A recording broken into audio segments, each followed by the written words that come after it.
हां, तर गाईस मी आत्ता ना महाभारत बघायला चालू केलं आहे आणि माझा सीझन 18वा चालू आहे.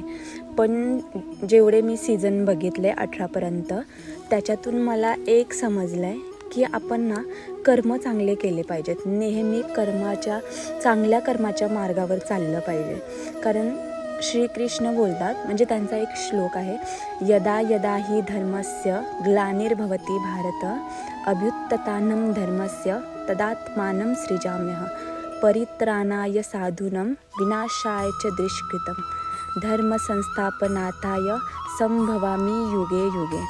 म्हणजे जेव्हा जेव्हा युगामध्ये आपल्या राष्ट्रामध्ये जेव्हा जेव्हा वाईट कर्माचा वर्षाव होईल, खूप वाईट कर्म वाढेल, तेव्हा तेव्हा श्रीकृष्ण ज्याच्यावर अन्याय होतोय त्याला न्याय देण्यासाठी जरूर येणार. असं विचार करू नका